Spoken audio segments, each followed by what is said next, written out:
When Lily James was first offered the starring role in the Guernsey Literary and Potato Peel Pie Society, she turned it down. "I was just about to start a Second World War film, The Exception, and I felt like I wanted to move out of doing period dramas, or at least try to explore different avenues." At that time, the Surrey-born actress had not read the hit novel written by Mary Ann Shaffer and completed by her niece, Annie Barrows. Shaffer died of cancer just before the publication of her debut novel in 2008, and never saw her work top the New York Times bestseller list. James had a nagging feeling that she had passed up a golden opportunity, especially as the adaptation was directed by Four Weddings and a Funeral's Mike Newell.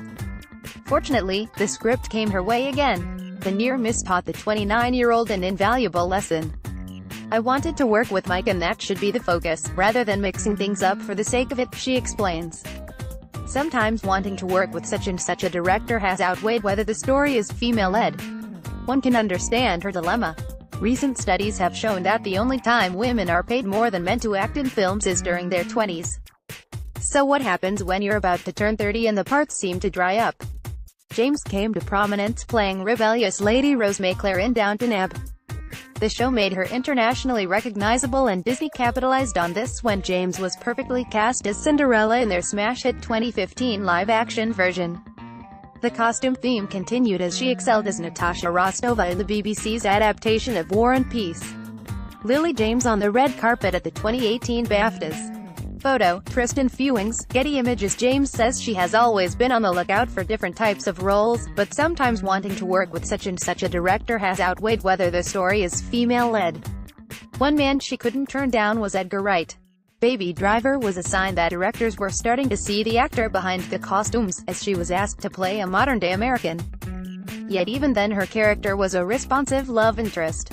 Despite the trappings of period drama, the Guernsey Literary and Potato Peel Pie Society is notable in that the agency is with James's character. Writer Juliet doesn't listen to her agent's demands that she go on a book tour. She makes bold decisions about marriage, and has investigative qualities that help her delve into the fallout from the occupation of Guernsey by the Nazis. Read more. Guernsey channels its wartime history to mark Potato Peel Pie film release. "It also felt like a step forward in that she is a more mature woman," says James. "She's a writer, she's ambitious, and she has everything going for her. She feels like such a modern woman." Newell also made the set fun. "He's quite loud and sometimes he would laugh and ruin the take. It's good because it creates a sense of joy and not caring." As a child, James would go to a musical in London's West End on her birthdays. She's seen Mamma Mia on numerous occasions, which made her skeptical when she was asked to audition for upcoming film sequel Mamma Mia. "Here we go again. I was rather untrusting. I thought, God, it's Mamma Mia, too, how are they going to do that?" Reading the script alleviated her fears, although the audition came at the worst time.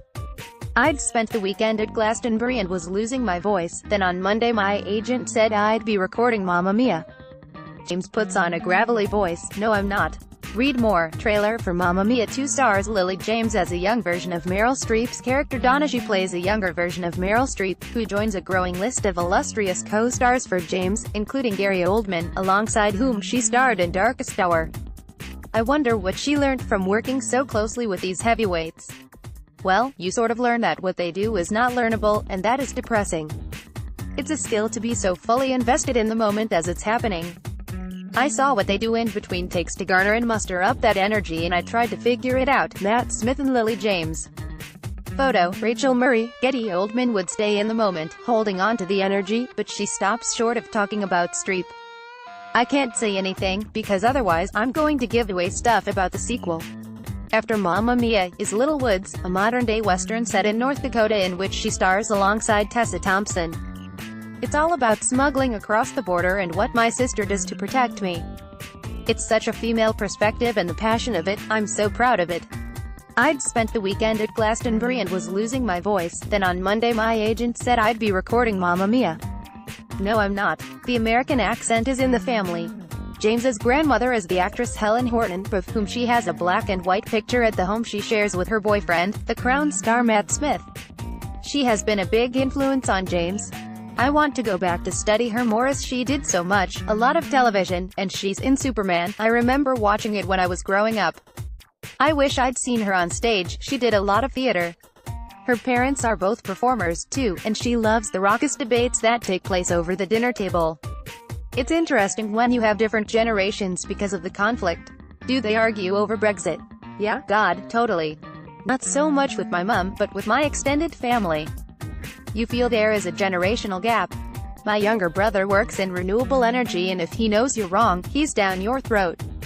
There are many people in a position who are more articulate than I am. But it's something that I will perhaps get better at. Next is an as-yet untitled Danny Boyle film, which starts shooting soon. It's going to be a big thing to work with him. I want to do something that's very unexpected. I want to challenge myself.